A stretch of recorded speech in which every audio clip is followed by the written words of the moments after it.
bonsoir Isabelle Nadolny. Bonsoir. C'est comme ça qu'on dit. Écoute, j'ai été découvert sur internet il y a très peu de temps et j'ai eu un coup de cœur pour les recherches historiques que tu faisais sur le tarot. Merci. Le tarot, merci, de rien. Tu publiais notamment des mises en rapport entre des images dans l'iconographie qu'on peut trouver un peu partout, par exemple en Europe, et les cartes de tarot. Et je suis allé me renseigner, j'ai fait waouh. Et en fait, tu travailles à la Bibliothèque nationale de France, c'est ça? Oui. Et tu fais certaines recherches sur le tarot et je vois que c'est très fructifiant. J'aimerais t'interroger là-dessus ce soir. Okay. Et donc, si tu pouvais te présenter en quelques mots, par exemple, avant de commencer sur le sujet. Alors, ouais. Effectivement, je travaille à la Bibliothèque nationale de France. Et ça a un peu conditionné les choses quand j'ai acheté mon premier tarot. Ah oui. C'est-à-dire que j'ai une formation d'historienne aussi avant d'entrer à la bibliothèque. Et quand j'ai acheté ce premier tarot, je me suis posé deux questions en même temps. Et presque la première question avant, c'est-à-dire au lieu de me demander comment je vais m'en servir, je me suis demandé d'où il vient. Parce qu'on a pu remarquer que dans les librairies ésotériques, il y a plusieurs tarots qui se prévalent d'être le tarot de Marseille, le seul, l'unique, l'authentique, le vrai.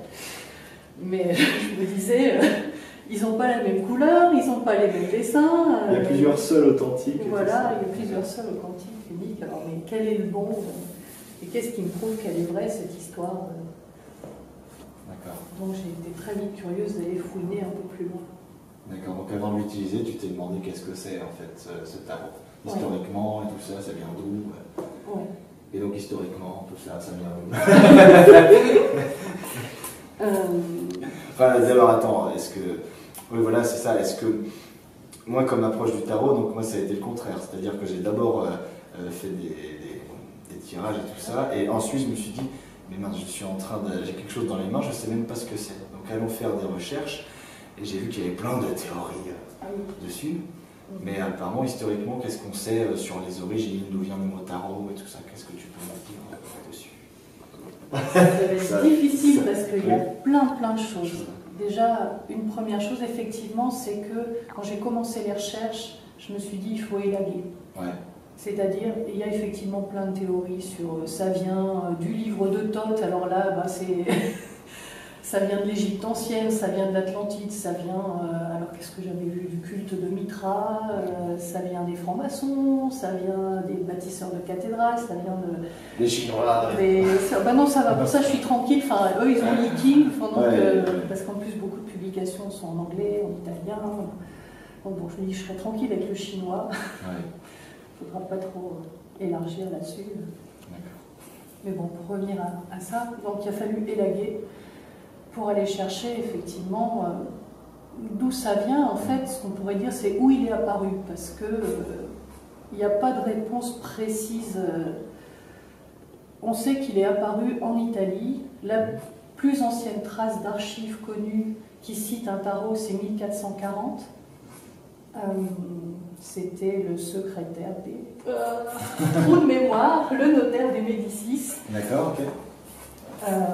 C'est la première trace d'archives du tarot. D'accord. Donc je pense qu'on ne peut jamais généraliser, donc je ne vais pas affirmer il est né là en 1440, mais c'est la première trace. D'accord. Sous quelle forme? C'était un bon de commande. Un bon de commande, ok. Et donc tu trouves le mot tarot ou c'est désigné un jeu de cartes? C'était désigné sous le nom de carte de Triomphi. Ah, Triomphi. Okay. C'est devenu tarot en 1505. Ça va, je récite. Ouais, mais excuse-moi de te couper, c'est ça que je cherche justement, c'est que je ne trouve pas beaucoup de vidéos, par exemple sur internet, où on parle de façon très précise du tarot. Alors moi ça m'intéresse que justement tu nous débattes tout. Fais-toi plaisir. Tout, ça va être difficile, mais fais-toi plaisir. Disons que ce qui est certain, c'est que sur internet il y a très peu de choses, et j'ai remarqué quand j'ai fait des recherches sur l'histoire du tarot, il y a à la fois très peu de publications, c'est-à-dire quand je suis allée dans les librairies où on vendait des tarots, des livres sur le tarot, J'ai demandé s'il y avait des livres d'histoire du tarot, il n'y avait rien du tout. J'ai quand même retrouvé la fameuse encyclopédie de Kaplan, publiée par les éditions de Chou, donc j'ai pu le retrouver en librairie ésotérique. Là, on trouve sur les tarots plein de choses. Mais c'est tout ce que j'ai trouvé. Et il a fallu du temps pour trouver d'autres choses, parce qu'en fait, il y a des écrits sur l'histoire du tarot, des écrits très intéressants, mais c'est fait par des chercheurs, des spécialistes, d'ailleurs, modestement, qui sont bien plus savants que moi, comme Thierry de Poli, c'est le spécialiste français du tarot le plus reconnu pour l'instant de l'histoire du tarot. Après, il y a des gens qui sont morts maintenant, c'est M. Dumet, qui a écrit une somme sur le tarot en 1980 en Amérique. Donc, c'est pour ça que l'histoire du tarot n'est pas facilement accessible. Ce sont des travaux de spécialistes qu'il faut aller chercher dans des gros bouquins ou dans des publications spécialisées, genre, j'ai retrouvé une revue, c'est The Playing Card. Alors, c'est publié depuis au moins 40 ans avec des articles hyper précis. Donc à partir de là, j'ai fouiné parce que justement je ne trouvais rien et ça me frustrait. J'ai vu dans l'encyclopédie de Kaplan qu'il y avait plein de tarots différents. Et mais je me suis dit, mais je travaille à la Bibliothèque nationale de France. Il y en a peut-être qui se cachent dans les fins fonds des magasins de cette bibliothèque quand même. Et oui. Et j'ai pas eu à les chercher physiquement, je suis frustrée d'ailleurs, parce qu'ils ont tous été numérisés. Donc je rêvais d'écrire un livre en me disant je vais exhumer les fonds de la BNF et publier sur eux, mais tout a été numérisé. Et je sais qu'une publication aussi sortira prochainement par la BNF, déjà sur les fonds des cartes anciens. Ah, génial, d'accord. Scoop. C'est ce qu'on m'a dit là-bas au Gestamp. D'accord. Et donc à ce moment-là, tu as cherché des tarots à la BNF ou tu t'es allé te renseigner chez des historiens qui sont pas très nombreux, en tout cas en France il y en a très peu, ça se compte sur les doigts de la main. Oui. Et donc qu'est-ce que tu as découvert d'autre sur ses origines? Donc ça apparaît donc en Italie, 15e siècle, milieu 15e siècle. Oui. J'ai entendu dire qu'on avait des références à, par exemple, le tarot de Charles VI, mais en fait, ça vient pas du 14e, c'est du 15e aussi. Oui, c'est un tarot italien, d'après ce que j'ai retenu de la région de Ferrare. On l'appelle le tarot de Charles VI parce qu'un bibliothécaire s'est gouré au 19e siècle et l'a cité comme tel. Il a rapproché une citation d'un Jacquemin Gringoneur qui date de 1392 sur un jeu de cartes de Charles VI et il a mélangé les deux. D'accord, donc ce n'est pas un tarot. C'est un tarot, c'est bien un tarot italien luminé. D'après ce que je sais, il a été expertisé par les pigments, etc., pour le dater, mais on ne peut pas le dater précisément. On sait qu'il date du XVe siècle, comme les autres tarots, comme les tarots de Visconti. Ce sont les plus anciens tarots existants qui ont été retrouvés à l'heure actuelle. Donc là, le plus ancien, d'après ce qu'on peut dire, ce serait 1441, parce qu'il a été authentifié grâce au blason qu'il y a sur les cartes, et parce qu'il a sûrement, peut-être, je préfère toujours dire peut-être dans ce domaine, été créé pour le mariage de la fille du duc de Visconti. D'accord. Maria Bianca Visconti, la fille du duc Felipe Visconti. D'accord, donc là non seulement on est dans le nord de l'Italie, c'est quoi? C'est autour de Milan, non? Oui, c'est à Milan, pour ce tarot-là.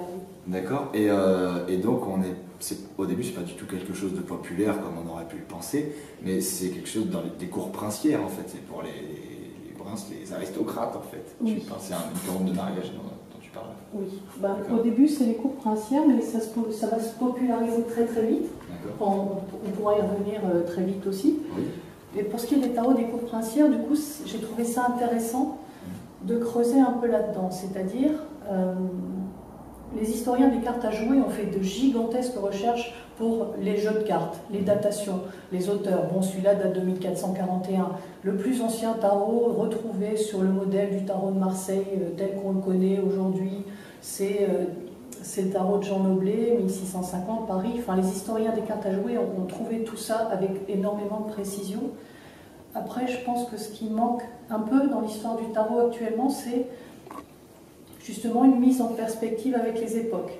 Donc là, si on parle des cours princières italiennes, je me suis dit, pourquoi on va faire des jeux de cartes pour des princes italiens, quel est le but des jeux à cette époque-là, pourquoi on joue, pour se distraire, pour s'instruire, pour se détendre. Et du coup, j'ai un peu cherché. Et j'ai trouvé par exemple une référence intéressante, c'est que le même duc Felipe Visconti s'est fait faire un jeu de cartes vers 1423. Ah oui, d'accord. Et on n'a plus le jeu de cartes, mais on a retrouvé une lettre de son secrétaire astrologue favori. Alors j'ai oublié son nom, si tu veux je regarde, mais bon, c'est peut-être pas le plus important. L'important c'est le contenu de la lettre que j'ai trouvé très intéressant, parce qu'il explique comment ce jeu de cartes est fait et à quoi il va pouvoir servir à ce duc. D'accord. Tu parles d'un astrologue là Un secrétaire qui pratique l'astrologie, d'après ce que j'ai lu sur ce personnage, Marciano je crois il s'appelle. Et alors qu'est-ce qu'il dit? Eh ben, ça pourrait paraître décevant. Il dit au prince que ce jeu est fait pour s'exercer à la vertu. Ouais. C'est-à-dire que il lui dit, si votre esprit est trop fatigué de s'exercer à la vertu d'une manière dans la pratique quotidienne, pour la discipline, moi je vous propose un jeu avec lequel vous pourrez vous exercer à la vertu de manière ludique et agréable, loin des préoccupations humaines. Donc voilà ce jeu. Et ce jeu, est-ce qu'on peut le citer comme un ancêtre du tarot? Je ne pense pas, c'est pas le même contenu, mais on trouve quand même une série de 16 atouts, 16 héros qui vont de Jupiter à Cupidon, qui représentent, qui sont en 4 séries, 4 séries de 4, avec les 4 suites. C'est-à-dire il y a les 4 séries de 4 atouts, et il y a des suites après avec les rois et les cartes numérotées. D'accord. Donc c'est la première fois qu'il y aurait eu un jeu avec atouts et cartes numérotées, qui sont à la fois séparés et dans les mêmes suites. Enfin, il est un peu bizarre ce jeu. D'accord, okay. On ne sait pas trop comment le classer du coup ce jeu-là. Si, ben là le bonhomme explique ça très bien. Ça, les 16 héros représentent, alors que je ne me trompe pas, les vertus, les richesses, les plaisirs et les vierges. D'accord, voilà. D'accord, ok.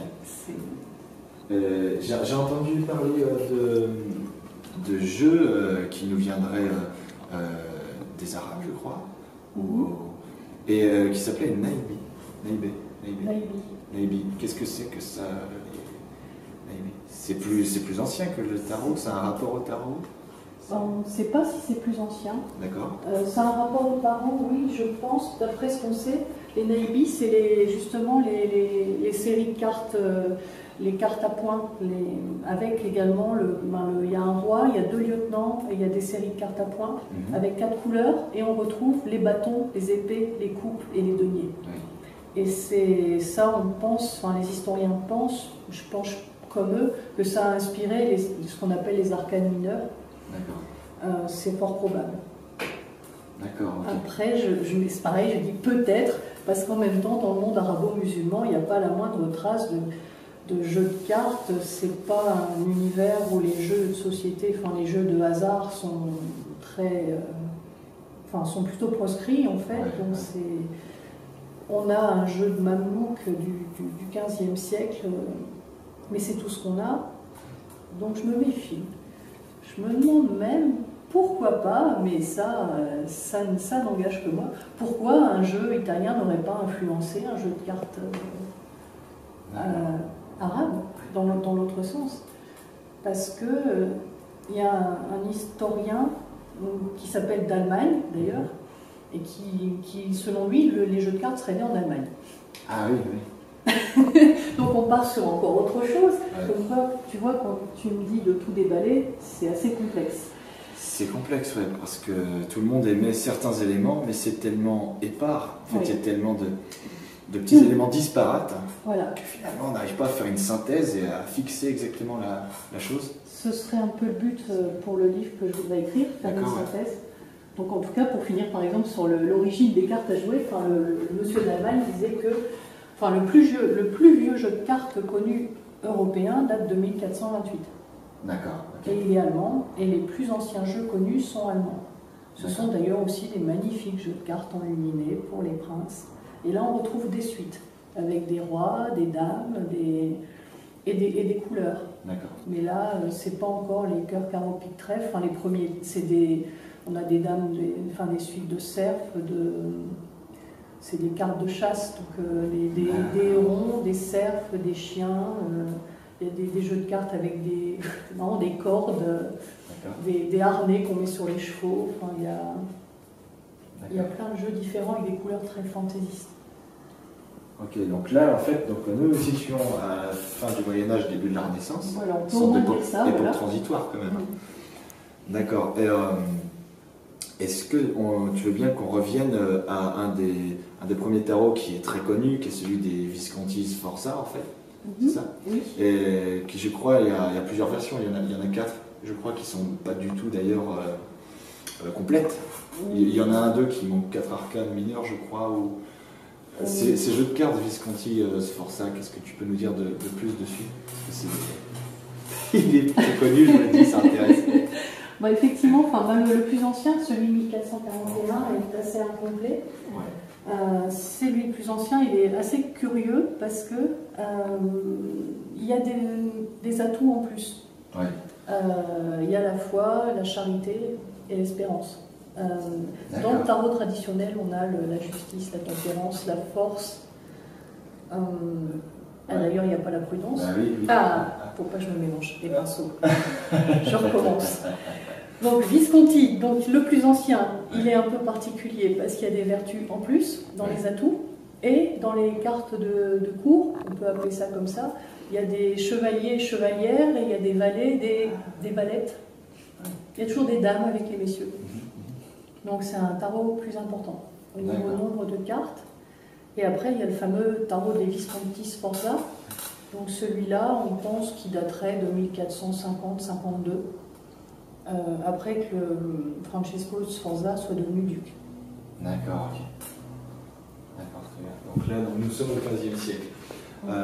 L'histoire elle-même du tarot est très disparate. Il y a des tarots, donc là, XVe siècle, du XVIe siècle, il y a des XVIIe, des XVIIIe.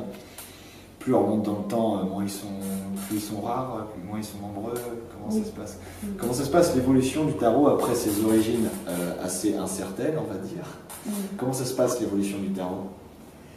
Ce qui a l'air de se passer, c'est que on a des traces comme quoi les tarots populaires ont se multiplié très vite. D'accord. Au XVIe siècle, d'après ce qu'on sait, il y a beaucoup de traces d'archives après de prédicateurs qui fulminent contre les jeux de cartes, contre les jeux d'argent, et on voit que l'usage des cartes à jouer se multiplie, et le tarot aussi. On a des rares feuilles imprimées de tarot populaires qui vont dater, on va dire, de la fin du XVe. La plus célèbre, c'est la feuille Carey, on l'appelle la feuille Carey. Parce que les quelques traces d'atouts qui sont imprimées dessus ont des symboles qui, pour la première fois, vont ressembler à ceux du tarot qu'on va appeler le tarot de Marseille. Parce que, par exemple, pour prendre l'exemple de la carte de la Lune, l'arcane de la Lune, dans les tarots du Visconti, dans les tarots médiévaux, c'est des astrologues qui regardent la Lune. Et là, dans cette feuille Carey, c'est ce tarot... c'est difficile à expliquer, ce tarot qui va peu à peu être imprimé, qui va être gravé et imprimé. Là, la feuille Carey, on trouve sur la carte de la Lune, par exemple, l'écrevisse avec les tours et puis l'astre. D'accord. Donc, pour reprendre ta question, le tarot va très vite se populariser. Par contre, on n'a plus de traces justement de jeux de cartes ou très peu parce que c'est fragile, c'est du papier, c'est du papier imprimé, ça a peu de valeur, comme les jeux de cartes encore aujourd'hui. Donc, pour le XVIe siècle, on aura le premier tarot, le plus ancien tarot français connu, qui date de 1557, qui a été publié à Lyon. Il porte un nom? Le tarot de Catelin Geoffroy. Ah d'accord. Il est assez amusant parce que les suites, c'est pas encore non plus les coupes, les deniers, les bâtons. Alors j'ai oublié ce que c'était. C'est des animaux. Il y a des perroquets, il y a des paons et il y a des singes, je crois. D'accord. Par contre, les atouts, on va retrouver nos atouts. Là, ça se fixe très vite. Par contre, des Visconti Sforza, c'est les 22 atouts. J'appelle beaucoup les atouts maintenant. J'utilise de moins en moins le terme arcade parce que c'est venu tard de toute façon. C'est venu très tard. Et donc, dès le tarot de Visconti, on a les 22 atouts. Le tarot de Catelyn Geoffroy, on a les 22 atouts. Le tarot après de Jean Noblet, c'est 1650. Là, c'est le plus ancien tarot connu, type tarot de Marseille. On a les atouts. D'accord. Ce qui est assez amusant à dire aussi, c'est que les atouts n'étaient pas numérotés ni nommés au départ.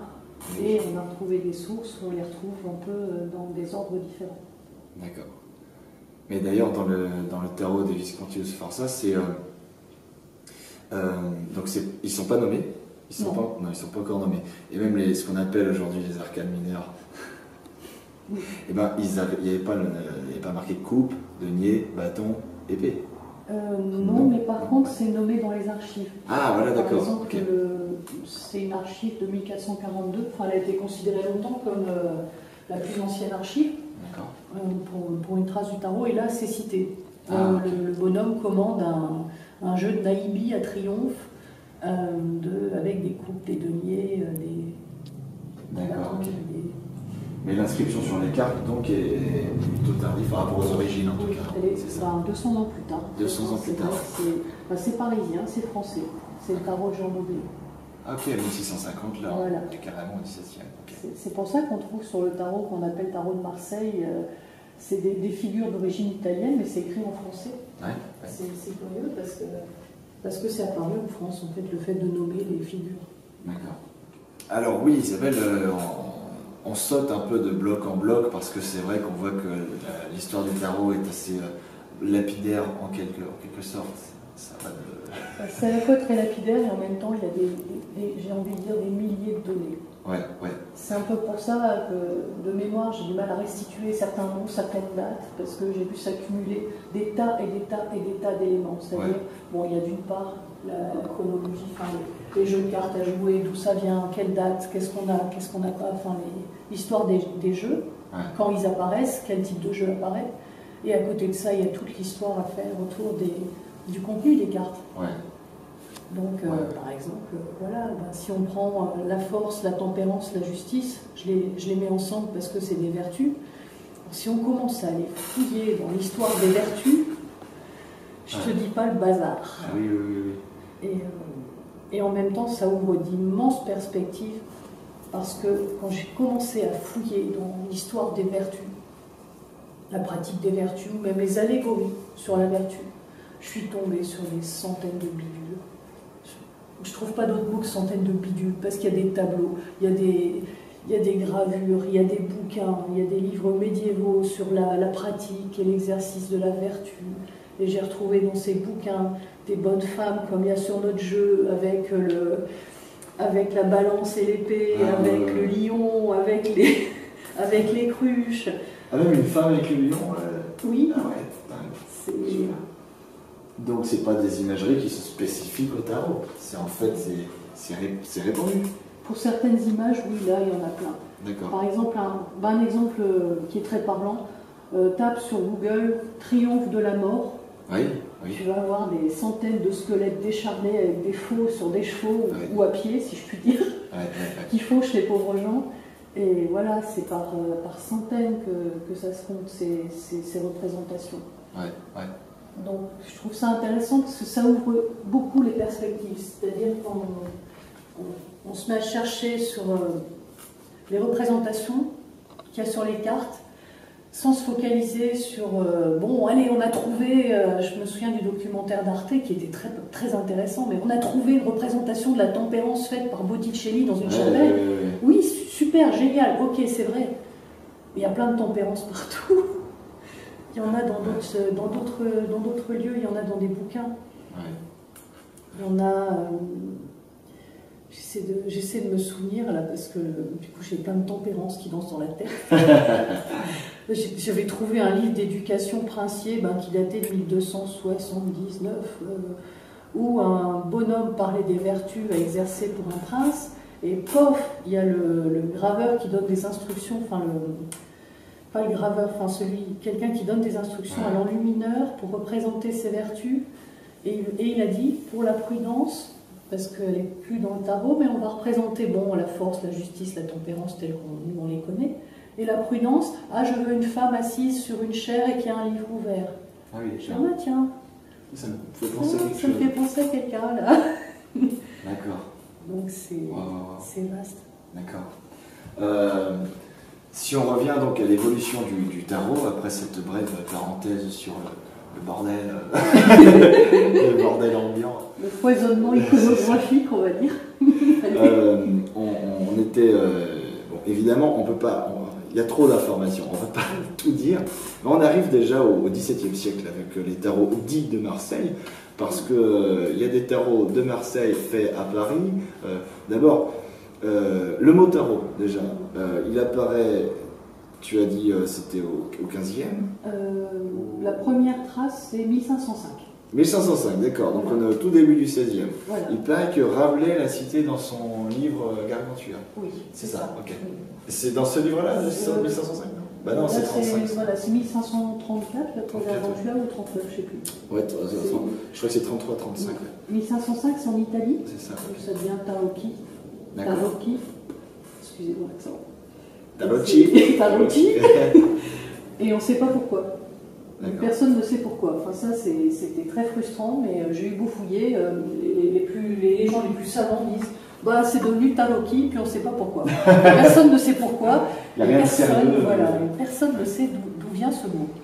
Ce qui est fou aussi, c'est que quand on s'amuse à feuilleter le petit Robert avec les mots français, il y a souvent leurs racines.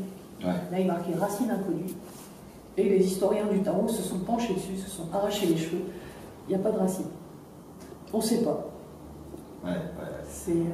J'avais fait une petite synthèse sur cette recherche. Il y en a qui disent que ça vient du grec. J'ai oublié les racines aussi. Enfin, il y en a tellement. Donc, ça voudrait dire, ça pourrait venir d'une racine qui signifierait épicé, piquant. Bon, après, il y a la fameuse trouvaille de Courte de Guéblin qui dit que c'est la voie royale, Tarot, voie royale.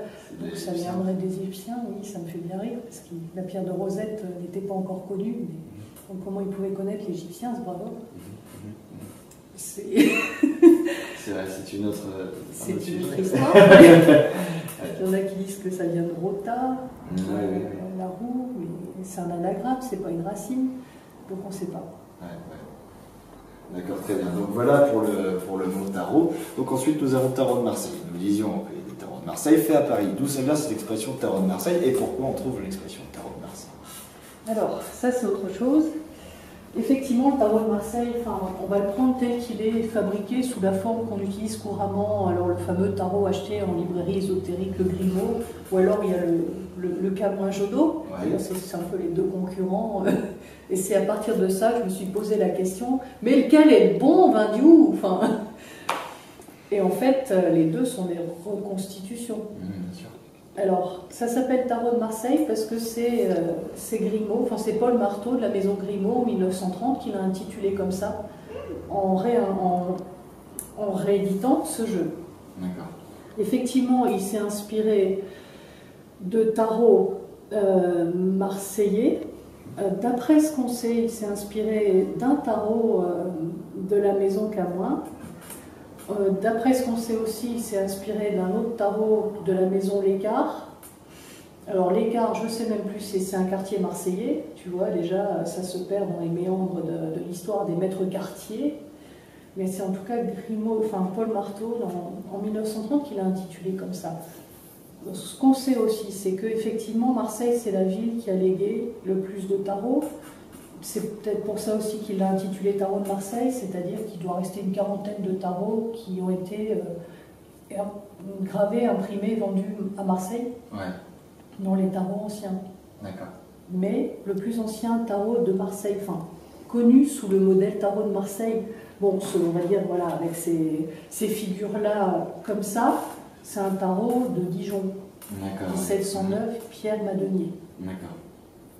Et en fait, c'est peut-être pas, ça ne veut pas dire que ces figures-là sont apparues chez ce graveur-là à Dijon en 1709. En fait, on n'en a pas de plus ancien. Mais en tout cas, c'est à Dijon. D'accord.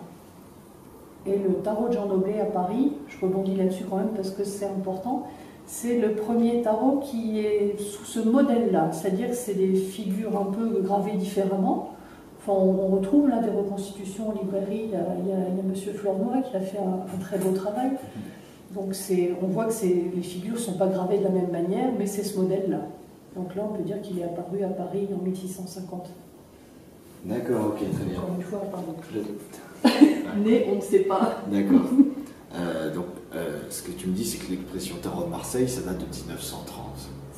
C'est apparu dans des études du 19e siècle. Ouais, c'est Romain Merlin dans un ouvrage sur l'histoire des cartes à jouer. C'était même, je crois, à l'époque d'une exposition universelle, enfin, qui premier à parler de tarot de Marseille.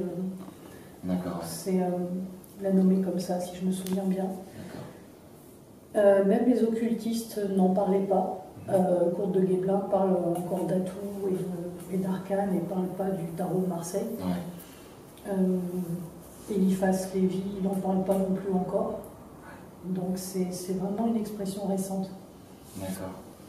Alors, on est au XVIIe siècle. Il y a, donc on parlait du tarot de Jean Noblet.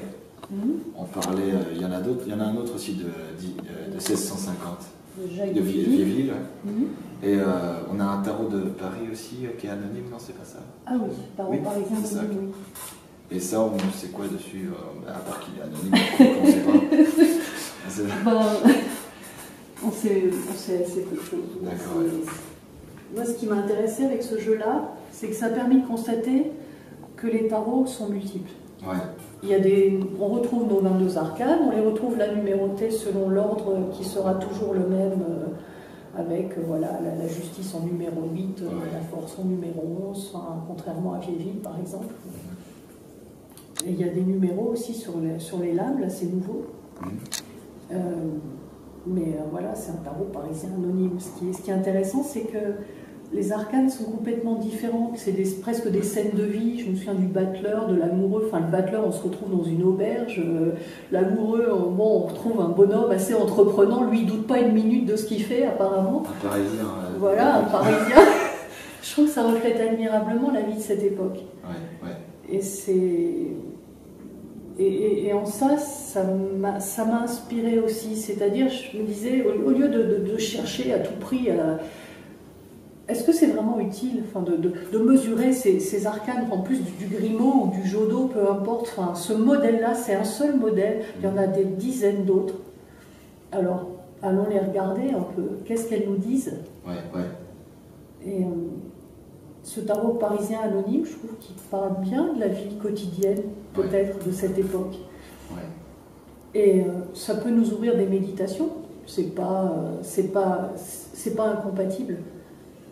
Quand je pense à la roue de la fortune, par exemple, ce qui me fait un peu rigoler, c'est que, bon, on peut dire plein de choses ésotériques dessus, mais regardons-la. Elle existe là depuis le Moyen-Âge. Là, on la retrouve dans tous les tarots, sous des formes plus ou moins différentes, soit avec une femme qui actionne une moulinette, soit elle est derrière la roue, les yeux bandés, soit elle n'est plus dessus, on retrouve la roue avec les animaux, ou alors elle est avec des humains. Et est-ce qu'il y a besoin de faire de l'occultisme pour méditer sur l'impermanence des choses quand on regarde cette roue? Et je trouve qu'en ça, nos ancêtres nous ont laissé ces belles images, il suffit de les regarder. C'est un peu comme ça que je le considère aujourd'hui. Et donc on peut très bien dire qu'il y a 500 tarots avec 500 roues de la fortune différentes. Je ne sais pas combien il y en a exactement. Ça, j'ai eu le nombre de tarots dans le monde, tu veux dire? Voilà, enfin de tarot, enfin d'édition de tarot. Ouais. J'ai eu l'immense vanité au départ de vouloir tous les comptabiliser. Des milliers. Je laisse tomber. Je sais pas si j'irai jusque-là. Enfin, si on compte tous les tarots contemporains. Ah oui, les tarots contemporains. Ouais. Mais les anciens, si on s'arrête à 1930, déjà tous les tarots qui ont été publiés avant. Oui, voilà. C'est sans compter qu'effectivement, beaucoup étaient publiés en tant que jeu de cartes aussi. Les tarots italiens du 19e siècle, avec les arcanes tels que nous on les nomme et qu'on les connaît, étaient utilisés pour jouer, vraiment. Je crois que c'est encore le cas en Italie, il me semble. Nous on a changé de tarot pour faire joujou, on a pris des tarots plus simplifiés, D'accord. Donc là, nous étions au XVIIe siècle, nous passons rapidement. Parce qu'en plus, il n'y a pas beaucoup de tarots au XVIIe. Ouais, il n'y en a pas beaucoup, c'est ça, ouais. Par contre, au XVIIIe, il commence à y en avoir une sacrée série. Relativement, en tout cas pour l'époque. Parce que il y a le travail de Jean-Claude Flornoy qui est une continuation aujourd'hui, c'est Yves Renaud, qui est en train de restaurer pas mal de tarots, de restaurer, en tout cas, mettre sous format pour tout le monde, quoi, sur le commerce, des vieux tarots du 18e, du début du 18e, 1709 et tout ça. Donc on a Pierre Madenier, on a plein. Donc ces tarots-là, de Marseille, donc les tarots dits de Marseille, se ressemblent plus ou moins les uns les autres, comme on en a qui sont très similaires. Qu'est-ce que tu peux nous dire sur ces tarots du 18e? Il y a un modèle qui s'impose, qu'est-ce qui se passe là? Oui, je pense que c'est ça. C'est un modèle qui s'impose, c'est-à-dire comment dirais-je? Je me suis pas encore beaucoup spécialisée dans l'étude du travail des maîtres quartiers. Donc je pourrais pas aller trop loin. Mais c'est vrai que ce sont des moules à cartes qui sont gravés et qui se perpétuent, qui se transmettent aussi. Et c'est aussi des modèles. Pourquoi? Parce que ça se vend mieux. C'est des jeux, après, des types de jeux qui vont être plus faciles à exporter, à vendre, parce que beaucoup de tarots français du 18e étaient fabriqués pour l'exportation, pour être vendus quand même, il ne faut pas perdre ça de vue. Donc qu'est-ce que je peux dire sur, par exemple, le magnifique travail d'Yves Renaud, c'est qu'il n'a pas choisi ses tarots au hasard, le coquin. C'est que par exemple 1709, c'est effectivement le plus ancien tarot apparu sous ce modèle-là. Il n'y a pas plus vieux. Pour l'instant, on n'a pas trouvé plus vieux. Après, le deuxième qu'il a publié, 1736, c'est Chausson. François Chausson. François Chausson. Ben, c'est le plus ancien tarot de Marseille fabriqué à Marseille qui a été trouvé. Enfin. Voilà, enfin un tarot de Marseille. Donc je pense qu'il l'a fait exprès aussi de publier celui-là. Et ça c'est intéressant. D'ailleurs, n'oublions pas celui de 1701 qui avait été refait par Jean-Claude Flornoy. C'est le tarot de Dodal. Et là, c'est pas le même. Enfin, c'est la même typologie, mais c'est pas gravé de la même façon. Les personnages sont différents. Enfin, ils sont. C'est un très beau tarot. C'est un très beau tarot aussi. Mais c'est pas. Il est un peu différent. On est toujours au XVIIIe siècle. Nous avons une grosse série de tarots. Comment utiliser le tarot? Au début, c'était les cours princières, on va dire. Les cours princières, c'était des particuliers, c'était des commandes d'artistes. Il y a l'arrivée de l'imprimerie et ils se diffusent. Ça devient populaire? Ça devient plutôt populaire. Plutôt populaire, ok. On n'a pas de traces, par exemple, de princes qui jouent au tarot à Versailles. C'est pas pratiqué. En France, pas tellement. En Italie, sans doute beaucoup plus. D'accord. Mais c'est plutôt un jeu, ça devient plutôt un jeu populaire. D'accord, Et au XVIIIe siècle, si on rebondit sur la divination, on n'a pas grand-chose. On n'a même pas grand-chose dès le départ non plus. Et c'est un peu curieux parce que la divination se pratique depuis que l'homme existe quasiment. Au départ, on faisait ça avec des bâtons et des cailloux, mais ça a toujours existé. Mais effectivement, avec les jeux de cartes, c'est récent. Et pour parler du XVIIIe siècle, je pense que le fait de considérer le tarot comme un outil divinatoire, ça a pu se développer avec l'Inquisition qui relâchait la pression. C'est fort probable. Il y a eu le développement des loges maçonniques. Pour moi, il n'y a pas de lien avec le tarot, en tout cas pas tout de suite. Je n'ai pas trouvé de traces. C'est pareil, pour élaguer, qu'est-ce qu'on fait? Du coup, je rebondis sur les francs-maçons 2 minutes, parce que les gens disent tarot, franc-maçonnerie, c'est même eux qui les auraient inventés. Antoine Courte de Guesblen était franc-maçon. Il a publié sur le tarot donc en 1781. C'est le premier à dire que c'est quelque chose de sacré, de mystérieux, d'ésotérique, d'occulte, enfin tout ce qu'on veut. Donc je suis allée voir les francs-maçons, je leur ai demandé, à votre avis, est-ce que il a piqué son délire tout seul dans son coin ou il a fait un travail avec les francs-maçons dans sa loge? Donc on m'a répondu, il était dans la loge des 9 sœurs. On n'a aucune archive sur les travaux des loges des 9 sœurs. J'ai consulté l'archiviste en chef des Francs-Mac. Donc Non, il n'y a aucune preuve que, en tout cas, les francs-maçons travaillaient là-dessus au XVIIIe siècle. Il n'y en a aucune. D'accord. Probablement pas. J'ai eu de la chance, il y a eu une exposition à la BNF sur les francs-maçons il n'y a pas longtemps. Donc je suis allée fouiller ça de très près. Il n'y a quasiment aucun symbole commun avec le tarot, moi, dans ce que j'ai vu de leur symbolique. Donc voilà, Courte de Guesblen, à mon avis, c'était son idée, pas celle des francs-maçons du XVIIIe. Après, il y a eu des rapprochements. Oui, bien sûr. Mais... Là, on est en train d'effleurer, de pénétrer dans le domaine de l'ésotérique. Déjà, on est vraiment à la toute fin du XVIIIe siècle, avec le monde primitif, c'est ça, en 1781, d'Antoine Courte de Guesblen. Et ça, on n'avait pas avant. Le tarot, donc tu avais dit 15e siècle pour les origines les plus connues, les plus à peu près certaines. Et là, on est quand même au fin 18e, donc on a passé vraiment plusieurs siècles. Oui.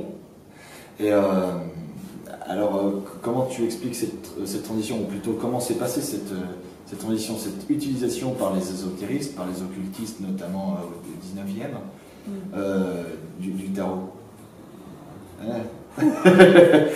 Plus on avance dans les siècles, plus l'histoire se complexifie en plus, parce qu'on a encore plusieurs informations.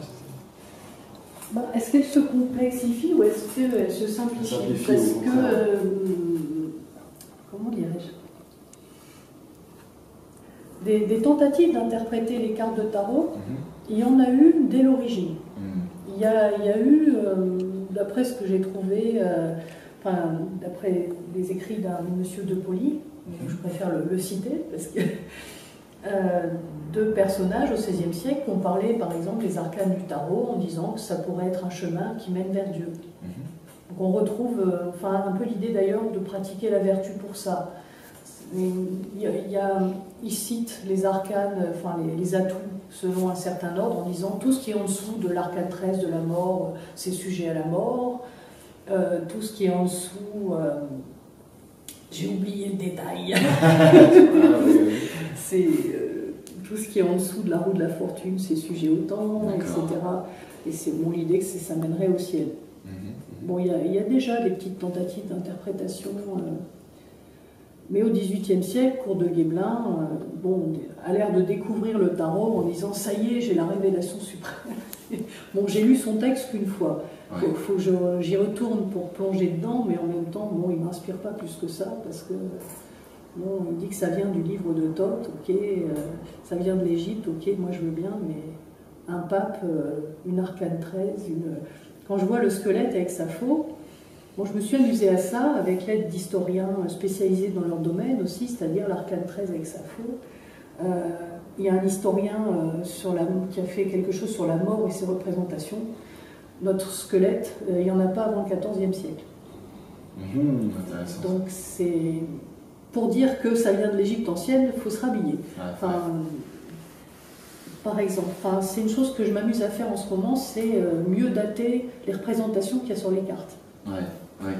Donc par exemple, le squelette, pas avant le XIVe. J'ai trouvé un historien qui parle du pape. Alors c'est bien, il a fait tout le boulot, il s'est amusé à regarder quel pape était barbu, quel pape n'était pas barbu, et quel pape portait cette fameuse tiare là, à 2 étages, ou quel pape ne la portait pas.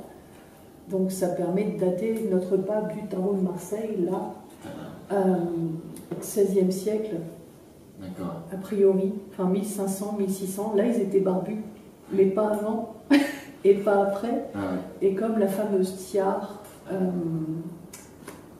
j'ai oublié quand elle est apparue. Trop de mémoire encore. Elle est apparue, je crois, au XIVe siècle. J'ai peur de dire des bêtises, mais en tout cas, le pape, c'est pareil. Cette figure telle qu'elle est représentée là, elle ne peut pas remonter bien loin. Et ça, c'est intéressant. Ça permet un peu de poser des balises un peu. Pour ne pas se perdre après dans des interprétations qui, à mon avis, mènent trop loin. Peut-être nulle part. Partout. Ça, c'est mon avis. Partout, plutôt. Parce que je sais pas, j'ai lu un bonhomme qui disait que ça venait des cultes de Mitra. Bon, là, je sais pas, j'ai pas pu m'empêcher de me marrer parce que il disait, voyez le battleur là. Non, c'est pas un denier qui tient, il tient un gland. Alors Mitra, on voit le dieu avec son phallus là. Je dis, où il va à la fin de... Ok, et bon... Tout ça pour illustrer le fait aussi que le tarot a inspiré des milliards, des milliers d'interprétations différentes, non seulement sur ses origines, mais sur ses significations.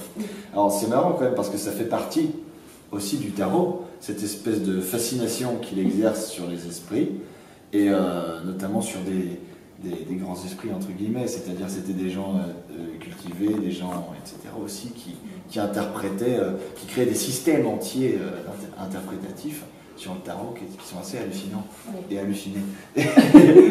Mais ça c'est intéressant, ça nous est venu beaucoup du 19e siècle aussi apparemment, parce qu'on pense au tarot d'après, on va effleurer le sujet, je pense aux tarots qui sont liés à toute la Golden Dawn, à tout ça, comment il s'appelle l'autre là, que je sais pas trop. Il y a fin 19e siècle, on a déjà les tarots ésotériques. Oui, ouais. Bah là j'avoue que je suis moins spécialiste, c'est-à-dire j'ai survolé le sujet, bon, les bonhommes, les dates, qu'est-ce qu'ils ont écrit, mais j'ai pas creusé là-dedans parce que bon, bah, déjà leur histoire est plus connue, leurs écrits sont là. Et quand par exemple Eliphas Lévy me rapprochait le tarot de Marseille de la Kabbale, bon bah ok, il le rapproche de la Kabbale. Donc quand j'aurai un peu le temps cette année, j'irai chercher des historiens spécialistes de la Kabbale médiévale, si tant est qu'elle existe. Enfin, je crois qu'il y a des écrits, et je leur demanderai s'ils voient des points communs avec notre bon vieux tarot. Je vais essayer de faire ça comme ça. Parce qu'après, effectivement, il faut être spécialiste aussi. Il y a des gens qui parlent du tarot, qui vont parler de la Kabbale, qui vont parler de l'hermétisme, qui vont parler de l'alchimie, qui vont parler de l'histoire, qui vont parler de l'art, qui vont parler de la littérature, qui vont parler de tout ça. Moi, je pense que pour en parler, il faut s'y connaître. Je ne suis pas spécialiste en alchimie ni en hermétisme. Je sais que ça existe. Je sais qu'il y a eu des livres d'alchimie qui ont été publiés à la fin du Moyen-Âge. J'ai trouvé une source qui en cite beaucoup. Donc, je vais me demander, est-ce qu'il y a vraiment un lien entre l'alchimie et ces jeux de cartes, en plus tels qu'ils sont apparus vers 1440, qui sont quand même pas les mêmes jeux que celui-là. Bien sûr, bien sûr. Déjà ça. Alors peut-être qu'effectivement, des auteurs ont rajouté des symboles alchimiques dans les tarots postérieurs, mais je ne mettrai pas ma main à couper que les maîtres graveurs du XVIIIe siècle étaient des initiés qui s'y connaissaient en alchimie. C'est pareil, c'est des questions que je me pose, c'est-à-dire, et il y aurait peut-être une chose intéressante à faire, c'est faudrait mieux connaître le quotidien de ces graveurs et maîtres quartiers. Bien sûr. Il y a un gros bouquin publié en 1906 là-dessus, il va falloir replonger dedans aussi. Mais par exemple, quand j'étais historienne, je faisais des recherches sur les livres religieux et je voulais savoir en quoi croyaient mes ancêtres. Et donc, j'avais fait un répertoire des catalogues de vente des libraires parisiens pour voir qu'est-ce que les gens achetaient comme bouquins. Ce serait peut-être intéressant d'aller fouiller ces catalogues de vente de libraires du XVIIIe siècle, j'avais fait pour le XVIIIe en plus, pour voir ce que les gens achetaient comme bouquins. S'ils achetaient des bouquins d'alchimie, des bouquins de Marcille Ficin, parce qu'on dit souvent de lui en ce moment que c'est l'auteur du tarot, moi je veux bien, bon, on pourra voir s'il y a un recoupement à faire. Déjà, Marcille Ficin, j'y crois pas trop, ça colle pas. L'histoire est un maître impitoyable parfois, je trouve, et c'est très intéressant. Il est né en 1433, le premier tarot, il date de 1441. Bon, il était un peu trop jeune. il était précoce. Hein. Ah oui, bon, il paraît qu'il était très doué, mais enfin à ce point-là, effectivement, après, bon, c'est le même milieu, il baigne dedans, c'est un milieu, humaniste, etc. Donc il y a sans doute des choses là. On peut faire référence au documentaire que beaucoup ont trouvé excellent, sur Arte, qui est passé il n'y a pas longtemps, qui fait le lien entre Marcille Ficin et les influences du néoplatonisme, notamment, et même de Platon et tout ça, sur l'iconographie du tarot de Marseille, c'est vrai. C'est ça dangereux. Dangereux, ouais. Oui, parce qu'en plus, ils font un rapprochement avec cette iconographie du tarot de Marseille du XVIIIe siècle. Marcille Ficin, il a écrit au XVe siècle.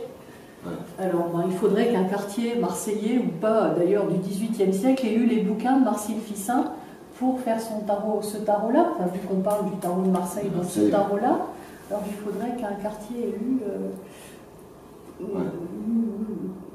Je dis pas non, je Non, sais d'accord. pas. Je me méfie, c'est toujours pareil, je me méfie beaucoup. D'accord. Après, c'est des idées par contre qui ont pu inspirer les créateurs du jeu, pourquoi pas. Après tout, c'est quoi l'âme qui est représentée, là, qui conduit un chariot, ça a pu imprégner la société du temps. Bien sûr, bien sûr.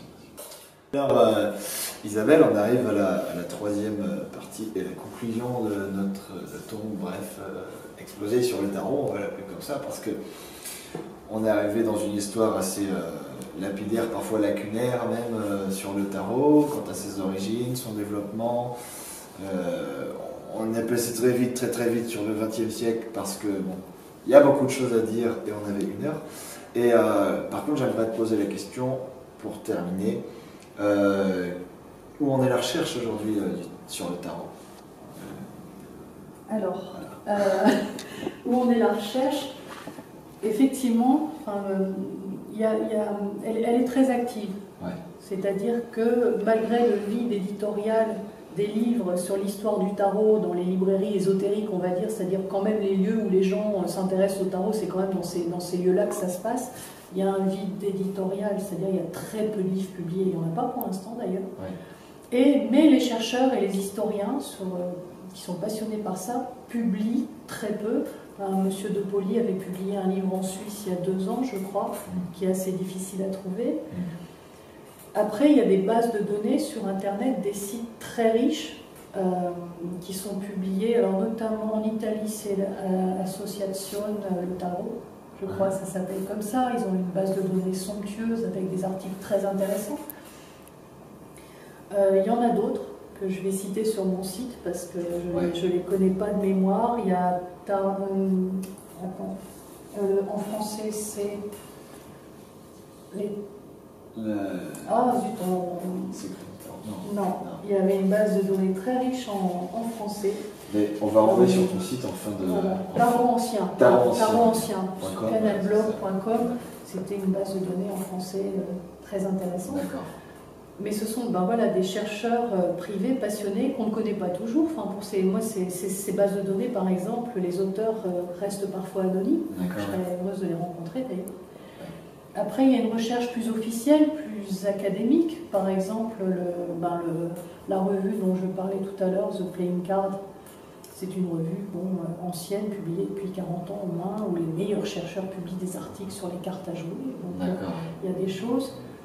Après, il y a des livres qui font foi, on va dire des sommes. Par exemple, The Game of Tarot, excuse l'accent complètement pourri, de Michael Dumet, 1980, c'est une référence. Il y a des livres d'un monsieur allemand qui s'appelle Hoffmann aussi, qui a écrit beaucoup de choses. Donc là, la recherche, elle est là, elle a bien avancé. Ce sont parfois des livres anciens, Dumet c'est ancien, mais il y a un vide éditorial. Et d'un autre côté, c'est assez difficile d'aller plus loin que lui, parce qu'il a vraiment fouillé beaucoup déjà. Ouais. Déjà, Thierry Despolis, il est historien non seulement des cartes de tarot, mais des cartes en général, etc. Des cartes à jouer. D'ailleurs, c'est pas trop, il le dit lui-même, je pense, le tarot divinatoire, il en parle dans son histoire du tarot, mais c'est pas un tireur de cartes, lui, pas du tout. Oui, bien sûr, c'est l'histoire pure. C'est les jeux, l'histoire des jeux. Ouais, le tarot dans l'histoire des jeux. Il s'intéresse assez peu, je pense aussi, à la symbolique des cartes. Ouais. C'est-à-dire, c'est pas... Il semble que c'est pas trop son domaine non plus, il s'y aventure pas. Donc je pense que là, il y aurait quelque chose à faire, c'est-à-dire d'un point de vue plus historique. C'est-à-dire, si on fait des recherches sur le pape, comme je le disais tout à l'heure, ou sur l'empereur, tiens, pour changer un peu, pourquoi il croise les jambes? Alors est-ce qu'on va dire que parce que c'est le 4 alchimique, encore une fois, Et un historien a trouvé des choses intéressantes en disant non, croiser les jambes, c'est le privilège des rois et des empereurs dans l'exercice de leurs fonctions.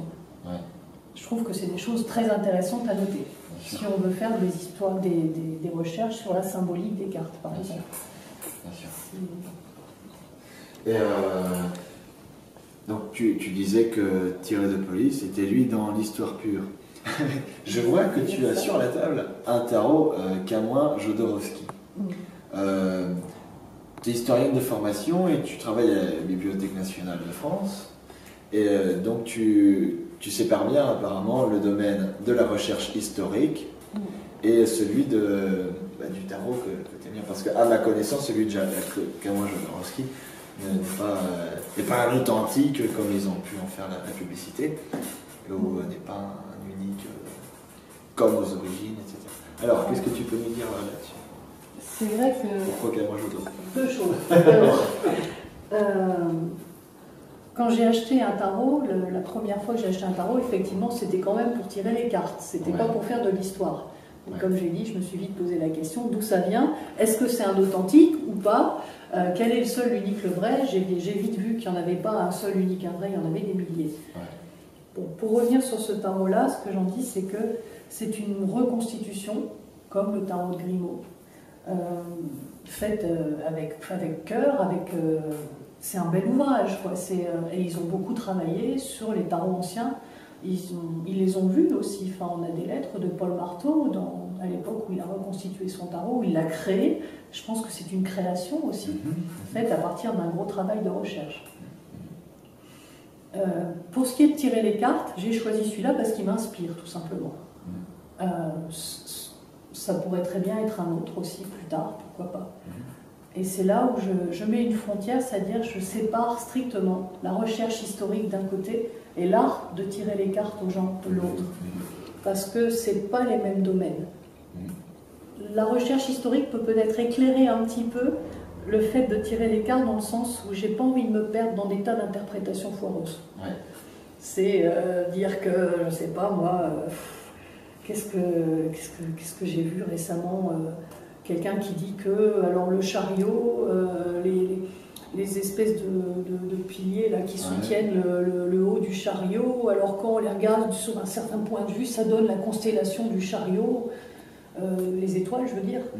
Bon, ok, je veux bien, mais enfin, moi je trouve que ça ne fait pas avancer quand on est face à quelqu'un dans une consultation de tarot, c'est les fruits de belle journée.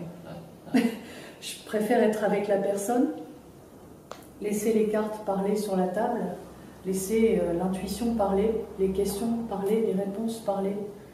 Le moment se passe et là, je dirais, on est dans l'instant présent. C'est tout le contraire que de faire de la recherche historique. Là, on est esclave du temps qui passe, de la chronologie, des événements, des faits.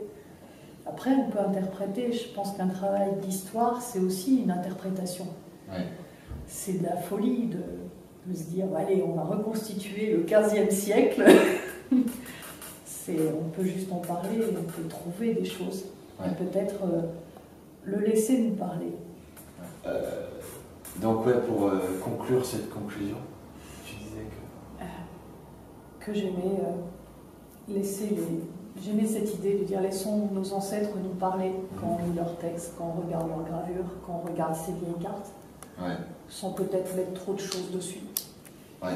Et pour ce qui est des recherches sur l'histoire du tarot, enfin moi j'ai à peine commencé. C'est sans fin d'ailleurs. Que ce soit l'art de tirer les cartes ou la recherche historique. D'accord. Merci beaucoup pour cette interview. C'était super. Merci à toi. Et puis j'attends... on peut peut-être envoyer sur ton site. Sur mon site. Donc c'est tarotparis.com. www.tarot-paris.com. Ok. Et tu as aussi une page Facebook, donc Isabelle Nadolny, avec un Y à la fin. Et où là, c'est comme ça que je t'ai découverte, en fait, tu mets en perspective les images du tarot avec tes recherches iconographiques, donc par bribes. Et à chaque fois, je les trouve intéressantes avec des jolis commentaires. Donc, pour aussi te voir sur ta page Facebook, tu as les liens sur ton site. Et sur ton site, tu dis que tu vas mettre bientôt des références aux travaux qu'il y a sur Internet. Oui, parce que j'ai trouvé des bases de données très très importantes, enfin vraiment intéressantes, assez savantes, assez touffues. Et pour les amateurs, je pense que c'est bien, en une page, de les présenter. Voilà, donc je vais faire ça dans un prochain article. J'ai déjà quelques articles en ligne. J'en avais mis un d'ailleurs, où trouver les tarots anciens sur Internet, si vous voulez savoir quel est l'authentique, le seul, l'unique, le vrai. Déjà, allez voir les vrais d'origine. Il y en a beaucoup qui ont été numérisés, beaucoup. D'accord, Donc là, j'ai mis un article là-dessus pour retrouver le Jean Noblet, par exemple, tel qu'il est réellement, le Jacques Viéville. Ils sont en ligne. Le tarot de Visconti est en ligne. Il y en a notamment en ligne sur le site de la Bibliothèque nationale de France, dont le Nicolas Convert d'ailleurs. Oui, en plus, 3 versions. Alors c'est pareil, en plus on a un tarot unique qui a 3 versions avec des couleurs différentes. Alors après on peut gloser 5 heures sur la couleur de la robe de la papesse, mais bon, elle change de couleur comme elle change de jeu quasiment. Donc ça remet en perspective aussi. D'ailleurs Nicolas Convert c'est 1760 alors que lui-même... oui, il est né plus tard. C'est pas lui qui a fait le jeu. C'est pas son combo alors. C'est pas choquant dans le sens où ça se faisait beaucoup à l'époque de racheter ou d'hériter par mariage des comment on appelait ça, j'ai oublié le mot, des plaques où on gravait les jeux. D'hériter, soit il en a hérité, soit il l'a racheté. C'est pas un problème. Il a râpé le nom de l'ancien quartier, presque d'après ce que je sais, pour mettre le sien, mais à l'époque, on est au XVIIIe siècle, c'est pas... Mince, on est revenu au XVIIIe siècle et puis on se relance là. Bon, merci beaucoup Isabelle, et puis on a renvoyé vers ton site, etc. Pour que tout le monde fasse ses propres recherches. Merci à toi.